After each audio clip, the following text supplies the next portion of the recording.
Dear students, welcome to massive open online course on public financial administration. In this episode, we will discuss what are the various financing of education as per the recommendations of the NEP 2020. And now let us see the general financial rule. Actually, they were devised in 2009 and they were revised in 2017 and they were developed by Ministry of Finance. They deal general system of financial management and they are general principles related to the expenditure and payment. So, how much expenditure, how much payment. So, all these are governed by these rules. Defalcation means misuse and losses, money lost, all these are dealt with these rules, and submission of records and information. So, all these are also covered, and budget formulation and implementation, the formulation and implementation, because all the financial activities they are covered by these rules. So, whichever activity all are coming under this: accounting, procurement of goods and services, inventory management and contract management, and grants in aid and loan. Grants in aid, university grant, that is why it is called University Grants Commission. Grants in aid and loan, and the government guarantee. Sometimes the government is giving guarantee also, government is acting as a guarantor. So, that is also coming under this rules. And the next one, the public financial management system, PFMS. It is a web based financial management application developed and implemented by Controller General of Accounts. So, it is designed by the Ministry of Finance and it is centralized transaction system. So, it is centralized, that means the government of India and providing end to end financial management. What is end to end?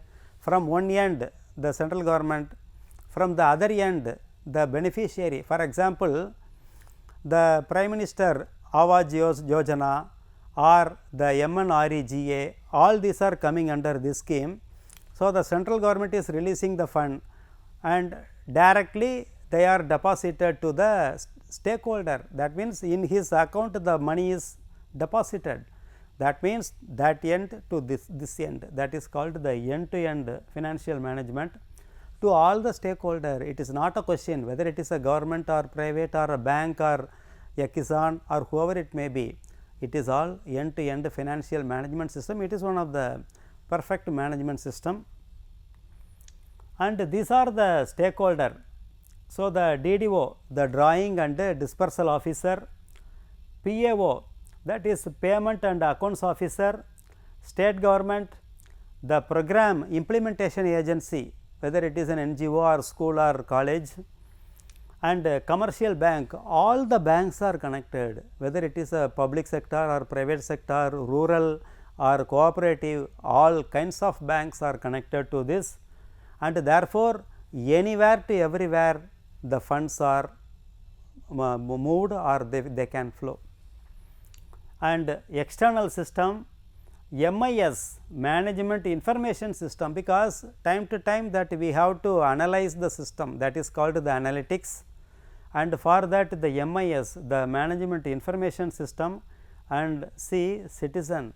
So, citizen, all the 140 crore people are the stakeholders in this system, myself and yourself, because those who are having Aadhaar card and those who are having a bank account, all are connected to this, and therefore, there is no question of what you are or where you are. You should have an Aadhaar card and automatically you are connected to the PFMS and post office and the program division. So, all these are the major stakeholders. Almost now you can understand it has not left anybody, almost all the systems are connected. and this is the management system. Who are the stakeholder? The people, bank, this, that and all. And then the development of PFMS. So, we are talking about how it was developed. It was developed in 2009, and initially it was to track funds only, and more functionalities were added, and therefore, in the recent times it is facing some challenges of scalability and performance. Scalability means you cannot go beyond a particular level, and performance wise also, because it is a mammoth task, but anyhow our Indian government has achieved this. Major roles: payment and exchequer, accounting of receipts, tax and non-tax, almost all are covered. Compilation of accounts and preparation of fiscal reports, because it is dealing with the fiscal policy and budgeting also, and therefore, it is encompassing all the financial activities of public financial administration, and so all the states are also connected, and these are all the various functions: direct benefit transfer and electronic transfer. Note the point, there is no cash transfer, all the transfers are electronic, and state governments are sometimes, in a rare occasion, in a remote places and all, cash also can be transferred, and it is establishing the interface with all the treasury system. The treasury system means the state finance agency, that is the treasury, and it is establishing a very good interface, and it is integrated with all the banks, Reserve Bank and all the other financial institution, and therefore, it is one of the wonderful system, and it is extremely useful for the public financial administration. And Aadhaar linked payment, that is why Aadhaar is very essential. So, all the payments are Aadhaar linked, and validation, and it is interfacing with many other scheme, PM Kisan, Prime Minister Kisan, Kisan means agriculture, and MNREGA, Mahatma Gandhi Rural Employment Guarantee Scheme. So, that means every person should be given at least 100 days of labor, that is called MNREGA. And the other one is very important, mother and child tracking. So, there are so many benefits are given to the mothers and children. So, that is also connected to the system, and Prime Minister Awas Yojana, that means the house building. Kanyasri, Kanyasri system is related to the young girls, their education and all. So, in simple I can say almost all the financial institutions, all the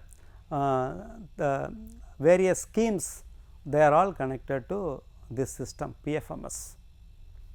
And now the NEP is suggesting to connect it to the financing of NEP.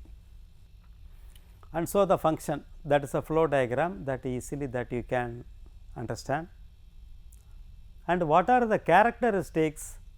It is a hyper stability, scalable and performance. So, it is scalable, that means very small, less or very large, for both it is applicable, and it is cloud based, that means it is not depending upon any computer system, because it is a cloud based one, and therefore, from anywhere or everywhere you can easily operate. You do not need any very costly computer systems and all, and so anybody, if you are having a mobile, easily that you can connect.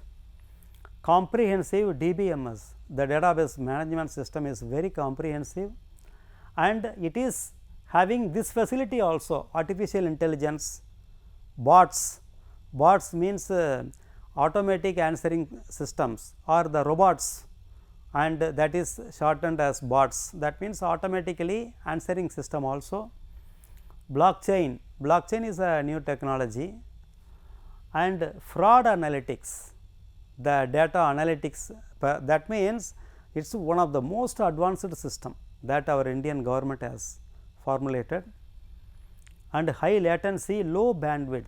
What is low bandwidth? does not need very high bandwidth, and therefore, even in the remotest places are also connected, and virtualization and security. So, it is very secure. The best example is our UPI or the Google Pay and all these are connected to this only, and you know how easy it is for transferring money from one person to another or from anybody to anybody. So, all these are because of this kind of the mechanism only. And the next one, there are some other suggestions also.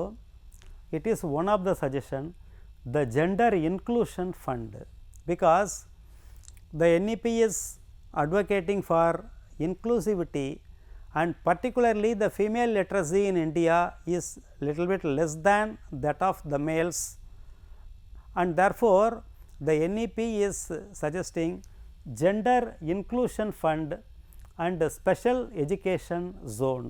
So, like that special economic zone in many places that the government has introduced a special economic zone SEZ, like that it is advocating special education zone. That means, a particular area is demarcated for the educational activity and institutional area, and that is particularly for education.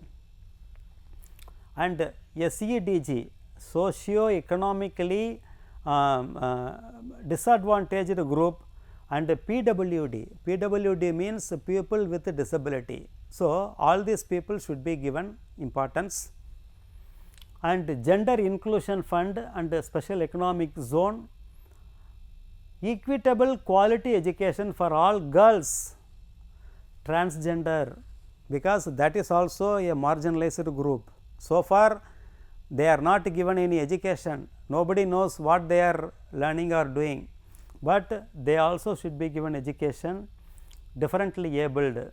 So, this fund, what is the major purpose of the fund?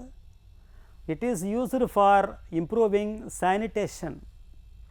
The sanitation is one of the major requirement for the girls children. In one of the study, it was understood that only 49% of the girls schools are having toilet.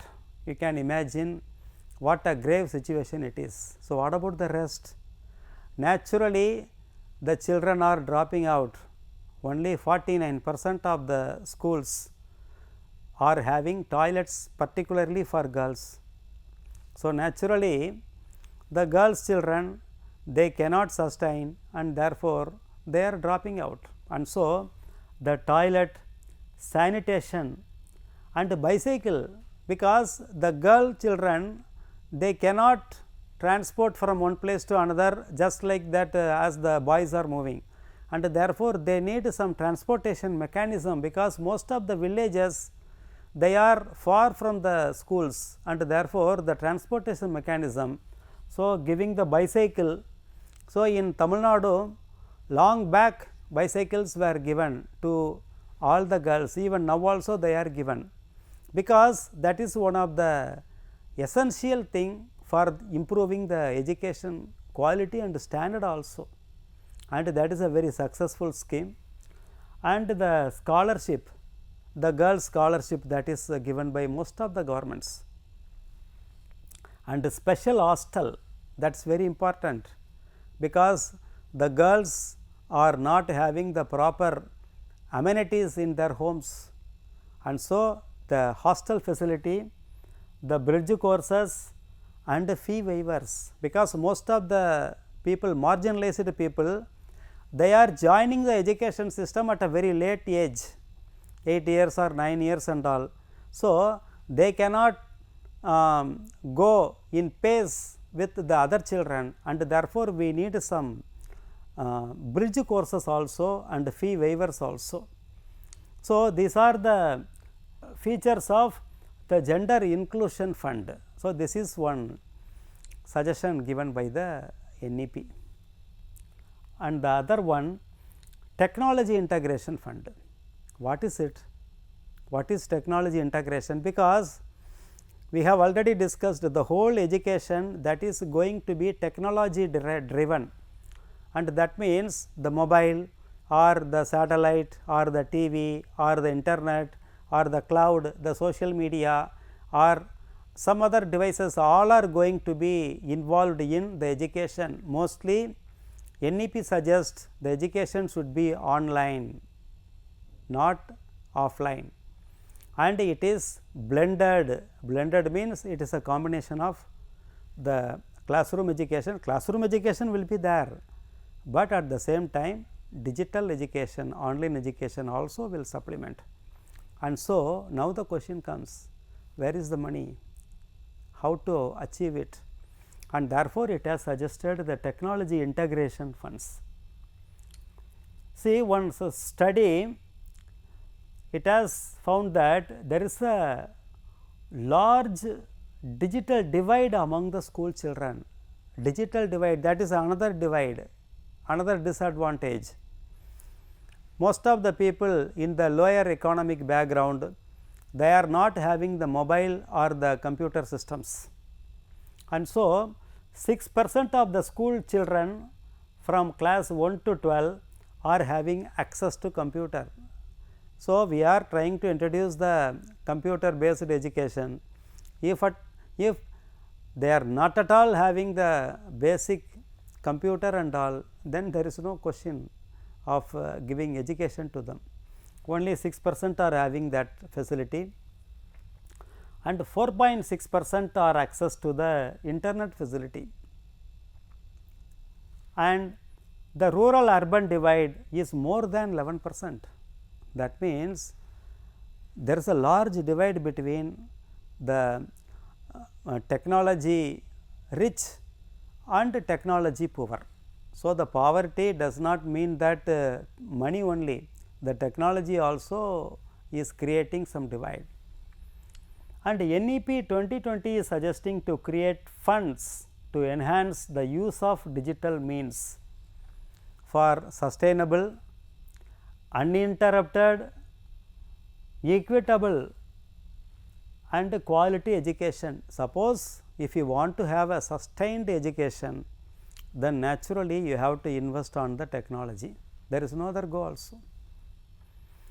And how to manage the fund? The government cannot give all the fund, it is not possible. So, how to manage the fund? It has given some suggestion also. The private players, the companies, the private companies or the business houses, they may sponsor or provide some amount for the digitalization, and budget the allocation will be there, and the philanthropist means those who are donating money in a large amount for the cause of education. So, in the philanthropy, that is in addition to the building or the other basic things, they may invest some money for the technology also. And bank loans, it is a new concept. The banks are giving loans for technology infrastructure. That means, for purchasing the computer, mobile and all, the bank can give the loans. And bond, I think most of you could have known about bond. Bond means it is some kind of a loan. The companies, they want to collect money or they want to get money from the public. So, instead of releasing the share market and all, sometimes they may raise or they may release the bonds also. So, there are many kinds of bonds or debentures. So, the technology integration bonds may be released by the government of India or the private player also. So, it is a very new concept, the technology integration bonds. So, the public, as we are purchasing the bond from private companies like TVS or Tata, I may purchase the bond, the technology bond from the government or state government, and once it is matured, then that I am redeeming it. So, the government will give some amount. Here the question is, the amount of interest may be little bit less, but anyhow for the sake of the nation, that we have to sustain. So, it is something like a fixed deposit. And now, we are going to discuss various other cost of education. So, they are also to be covered. The cost of higher education is increasing gradually from year to year, the education cost is increased, and now the student are in search of options to avail loans. So, the education loans the students are searching for, and it is serving an attractive target for financial service provider. So, the financial service provider, non-banking financial corporation or the banks, cooperative banks, etc., and it is a very good opportunity for them. So, for financing the education totally depending upon the government, the private players also can lead a good role. The financial service companies shall collaborate with the National Scholarship Portal. What is the National Scholarship Portal? For providing the scholarship, there is a national agency called NPS or National Scholarship Portal, NSP, and it is supporting to receive the scholarship. So, in the name of scholarship, the banks also, the financial institutions also shall release certain amount in collaboration with the National Scholarship Portal. They shall partner with educational institutes to offer loan. For example, in a particular school, the children may not have money to purchase the technology gadgets. The banks are ready to give the loan, but the institution can arrange for the loan. Instead of it is investing a large amount of money by itself, it can at least aid the student to purchase at least a certain amount of the technology infrastructure through the bank loans. That means, the institutions are acting as a moderator, and so the educational institutions are availing the bank loans to the students through the financial agencies.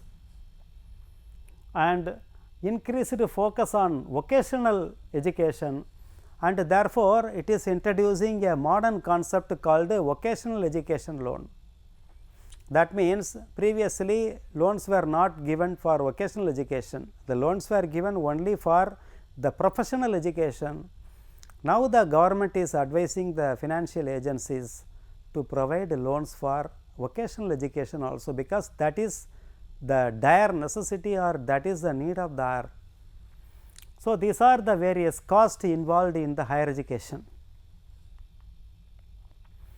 And increased adoption of technology everywhere in the teacher training, education, assessment or learning, teaching, curriculum, everywhere we need technology, and therefore, the scale of requirement is very large, and therefore, the purpose driven education or the purpose driven institution, they can help transform the education. That means, all this mammoth task cannot be implemented by the government alone, and therefore, the private players are also invited to take part in the education system in different ways. So, these are all various suggestions given by the NEP. And another one, higher education finance corporation. There are so many finance corporation, state finance corporation, this, that and all. And so, for financing the higher education, a separate finance corporation should be incorporated, and it can grant long term loans. Why should the students go for private banks and all? Instead, if the government is giving a long term loans payable, then at least the students are benefited. It is one of the most important suggestion. And the private sector board to oversee the organization, and 50% of the funding is raised from the Indian citizen. That means, 50% from the Indian citizen, the remaining 50% from the government, and therefore, the government and the Indian citizen both together they can finance under the purview of the National Higher Education Finance Corporation, because in the lower education the cost is somewhat less, because most of the education is subsidized and therefore, the cost of education is very less and the number of institutions are more, but all these problems are coming in higher education.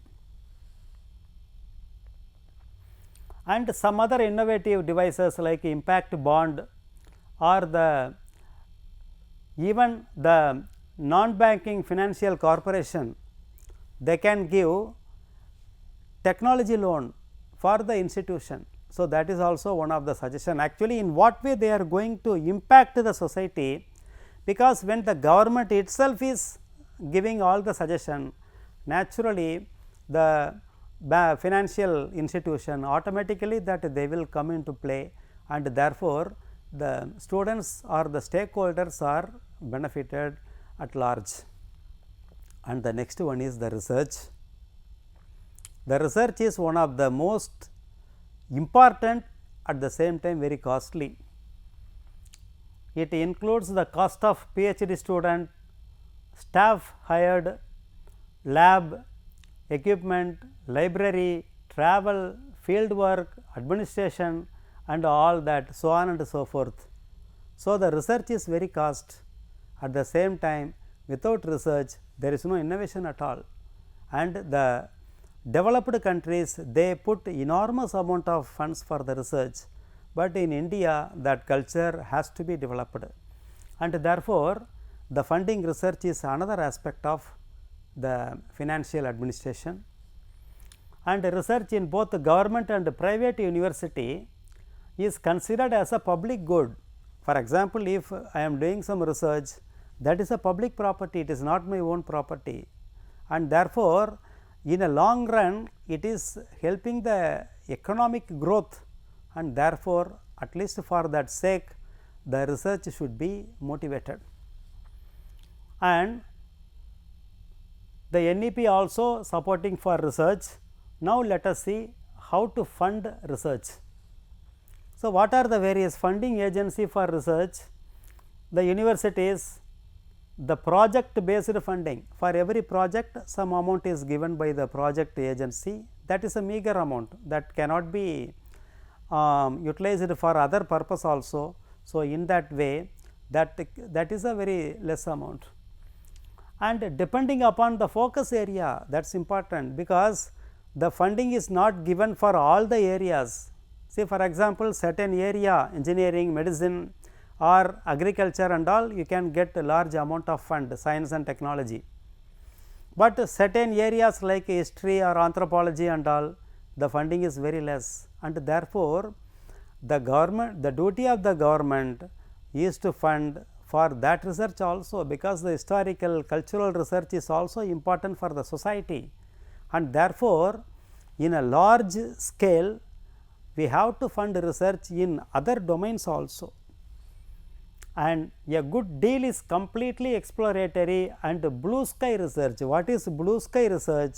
Some theoretical research in languages or in some social sciences, some research on the view it may seem that they are irrelevant or they are not useful, but in the long run they are also useful for the society. They are called the blue sky research, and therefore, we need a large amount of finance for research also. And actually these are the return on investment that is not immediate, because suppose you are investing 1 rupee today and after 1 year you will get 1.7 rupee, because the return on investment is immediate.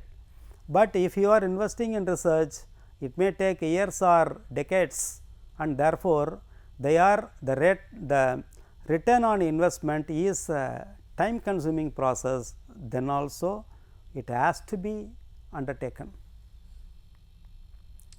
And the research funding agency, so it has identified some research funding agency, DST, Department of Science and Technology. So, what it is telling, National Research Foundation. So, for research funding, a separate foundation should be created like UGC or CSIR.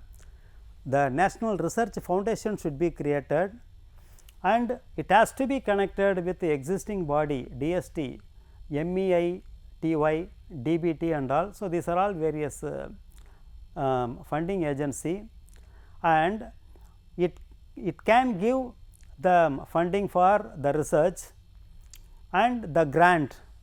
It can be given for 5 years tenure. So, the research institutions can be given a research funding of 5 years. Once in every 5 years it will be assessed. If the institutions are performing well, already we have discussed the performance based funding. The example is this.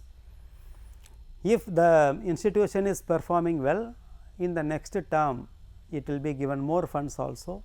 Otherwise, they will not be given any fund. The funds may not be taken, but they may not provide further funding, and universities are highly benefited. And so, this is one of the most important aspect of the financial administration of research. And summary. So, this video we have discussed various aspects of NEP 2020, all the aspect, the school level and the higher education level, all the aspects of 2020, the financial implications, what it has suggested, the various thrust area means very important area where the finance is immediately required, and where other areas where it may not be required immediately. The thrust area, the budgetary allocation, 6% budgetary allocation, how much we are allocating for the past 10 years, and various implementation strategy of utilizing the funds. So, how to implement? So, it is a very elaborate document actually. GFR, PFMS, just in time funding, etc. And we have also discussed various suggestions prescribed by NEP 2020, how to finance inclusion, how to finance technology, how to finance research, and how to finance education, and it has given various suggestions in what way the private players also embark into the mammoth task of financing the education, because financing around some 30 to 40 crore people, it is not an easy task, and so it has given various suggestions, and what are the agencies it has identified. So, thus we have dealt with the financing of education in the purview of NEP 2020. So, we have got a very clear picture of how to finance the education under the purview of NEP 2020. Now, let us have some questions. 1. Discuss the key long term thrust areas of NEP 2020.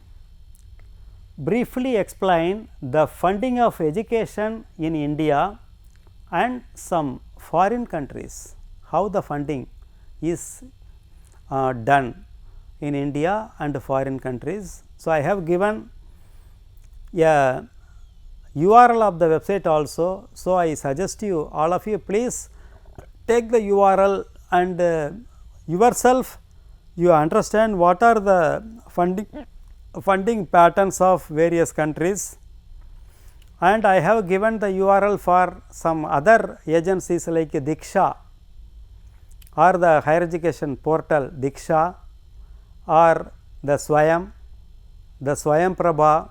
So, my humble request to all the viewers or all the students, you please open the website Swayam. Swayam contains a large number of courses of vocational education conducted by various agencies, NPTEL or the IITs, UGC or Indira Gandhi National Open University, NITTR or the Technical Teacher Training Agency, NAOS. Like that, various agencies are conducting so many courses in Swayam. What is Swayam Prabha? Swayam Prabha is another agency of DTH channels. It has around some 34 channels catering to the needs of various people. And so, my humble request is that you please open all that and you try to get a first hand experience by yourself. And third question, write short notes on gender inclusion funds and technology integration funds. The fourth one, write the hurdles in the distribution of funds. The fifth question, what is PFMS and describe it functioning. So, with that, in this episode we have discussed thoroughly about the public financial administration of education in the light of the NEP 2020, and thank you. Have a nice time.